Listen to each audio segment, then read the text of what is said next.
हरि ओम नमस्कारम धर्म बंधुओं, स्वाभिमानी हिंदुओं, देशभक्त सुहृद सज्जन गृहस्थों, इस कलयुगी व्यवस्था से आप सभी व्यथित हैं। ये हम सभी जानते हैं कि किस प्रकार से कलयुग की स्थापना की गई और धर्म का अपराधीकरण किया गया। इस धर्म के अपराधीकरण होने के फलस्वरूप आध्यात्मिक भावना विचार में जो विसंगतियां उत्पन्न हुई है, जो नकारात्मक चेतनाओं का पोषण हुआ है, उसके फलस्वरूप हमारी जो विश्व गुरु भारत की वैदिक संस्कृति थी उसका पतन हो गया है। ये आप सभी जानते हैं किस प्रकार से जो सम्मानित, जो सज्जन हैं, जो अच्छाई के रास्ते पे चल रहे हैं, उन सबों का क्या हो रहा है, मान मर्दन हो रहा है।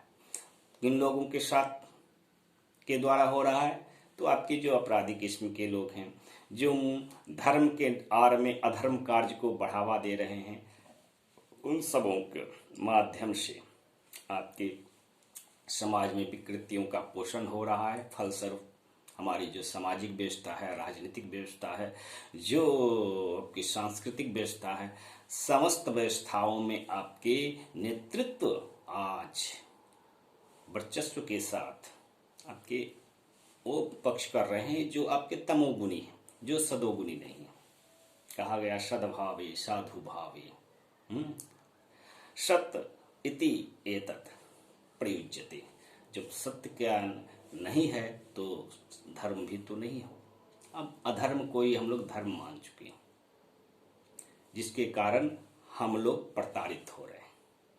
तो हमें परमात्मा की कृपा से आज से 20 वर्ष पूर्व समाधि अवस्था में ज्ञान प्राप्त हुआ था। जिस व्यथा से आप गुजर रहे थे उस काल में मैं भी उसी से व्यथित था। मैंने परमात्मा से निवेदन किया और परमात्मा ने मुझे वह सद्ज्ञान प्रदान किया, जिसे आप ब्रह्म ज्ञान के रूप में जानते हो, आत्मज्ञान के रूप में जानते हो। तो 20 वर्षों से मैं हनुमान जी की तरह, जैसे हनुमान जी सूर्य भगवान की गुरु मान करके आपके उनसे ज्ञान प्राप्त की, उसी तरह उस निराकार ब्रह्म का मैंने उपासना किया। फलस्वरूप मैंने पंचोपचार प्रस्ताव जो आपके सामने प्रस्तुत है, आप जानते हैं, आपके युग निर्माण अभियान की पंचोपचार प्रस्ताव, उसको मैं समाज के सामने प्रस्तुत करना चाहता हूँ। लेकिन जो विध्वंसक शक्तियाँ हैं, जो राष्ट्र कल्याण नहीं चाहती हैं, जो नहीं चाहती हैं कि भारत में आपके जो ये पाश्चात्य संस्कृति है उसका मान मर्दन हो, उसका पलायन हो, उसको यहाँ से समाप्त किया जाए और कलयुगी व्यवस्था का अंत किया जाए, वो सभी हमारे विरोध में लगे हुए, चाहे वो धर्म क्षेत्र के हों, राजनीतिक क्षेत्र के हों या सामाजिक क्षेत्र के। आज जातीयता संपूर्ण समाज में फैली हुई है। तो उस संकीर्णताओं से निकलने के लिए मुझे जो मार्ग प्रदान किया गया है उसका मैं प्रचार प्रसार करता हूँ। लेकिन संप्रति जिस स्थान पर रह रहा हूँ विगत 10 वर्षों से, जिस नरसिंह मंदिर राम टेकरी सतना में, वहाँ से अब वहाँ की जो पृष्ठभूमि है, वहाँ का जो परिवेश है, वहाँ पे वैसे रचनात्मक शक्तियों के वाहक लोगों की कमी है। वो या तो मुझ में कुछ कमियां हैं, या फिर कहिए कि वो रचनात्मक शक्तियों को अपने जीवन में धारण नहीं करना चाहते। वो वही सामाजिक मनोवृत्ति से जो होता है ना, मनोविज्ञान से प्रताड़ित हैं कि आज का युग अधर्म का युग है, जो है गलत लोगों का युग है। यदि हम घूस ना लेंगे, रिश्वत ना लेंगे, अपराध ना करेंगे तो धनवान ना बनेंगे। अर्थ और काम, इसी पर आपका ये समाज, ये धर्म भी चल रहा है, कलयुगी व्यवस्था चल रही है। यहाँ ज्ञान और वैराग्य मूर्छित है। तो मैं आपको अपना युग निर्माण आह्वान का जो पंचोपचार प्रस्ताव है सर्वप्रथम बता देता हूँ। आपके इसका उपयोगिता क्या है। तो भारत में यदि रचनात्मक शक्तियों को उन्नति करना है, यदि आपके एक ही मूर्त रूप हम लोग प्रदान करना चाहेंगे, पंचोपचार प्रस्ताव, हिंदू धर्म को परिभाषित करना है, धर्म चक्र परिवर्तन को जन जन तक पहुंचाना है, जो सतयुगी धर्म चक्र व्यवस्था है, नवग्रह मंडल व्यवस्था है, उसको जन समान तक पहुंचाना है। इस निंदा के कारण हम लोग शापित हो गए हैं। और साथ ही साथ आपके जो पवित्र पारिवारिक संबंध, जो आपकी धूरी है हमारी सामाजिक व्यवस्था की, जितने कर्मकांडी व्यवस्था है उसका प्रति लोगों को सचेष्ट करना पड़ेगा। तब जाकर के हमारी जो यह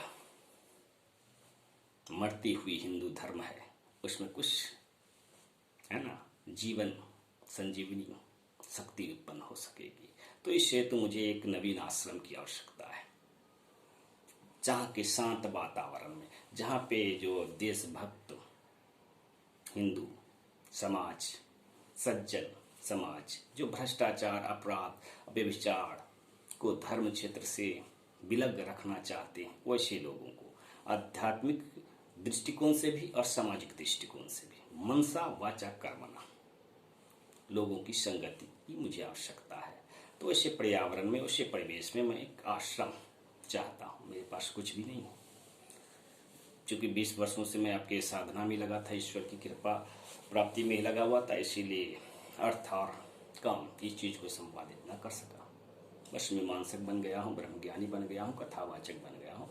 मेरा यह आज जीवन आपके देश और धर्म को समर्पित है, और मैं उस समाज की सेवा करना चाहता हूँ जो आपके धर्म के आड़ में अधर्म का कार्यों का विरोधी है। भ्रष्टाचार, अपराध, व्यभिचार, जादू टोना, तंत्र मंत्र, सिद्धि विद्या, काली कोलचारी जो परंपरा है, विध्वंसक शक्तियाँ है, उसका जो विरोधी है, मैं उसके पक्ष में आपके हिंदू जन को जागृत करना चाहता हूँ, जन जागरण करना चाहता हूँ। उसके लिए मुझे मेरा निवेदन है कि आप सभी सज्जन मुझे एक सहयोग कर सकते हैं।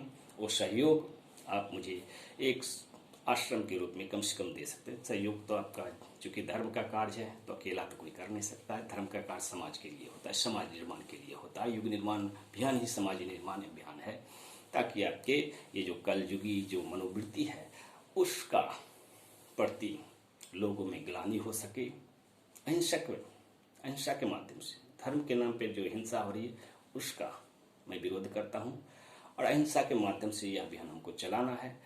तो इस हेतु मुझे जनों से सहयोग की अपेक्षा है। मुझे पूरा विश्वास है आप लोग प्रतिक्रिया दीजिएगा, आप लोग सहयोग कीजिएगा, और परमात्मा ने चाहा तो फिर हम लोग आध्यात्मिक जो अपना उन्नति है उस कार्य को, उस साधना को पूर्ण कर सकेंगे। हरि ओम, नमस्कारम, धन्यवाद। पुनश्च आपसे भेंट होगी इसी पंक्ति के साथ। मैं आज का यह जो प्रार्थना है आप लोगों को, जनसमान को समर्पित करता हूँ। मेरी प्रार्थना पर विचार करें। धन्यवाद। जय जय श्री राम, जय जगदम्बे।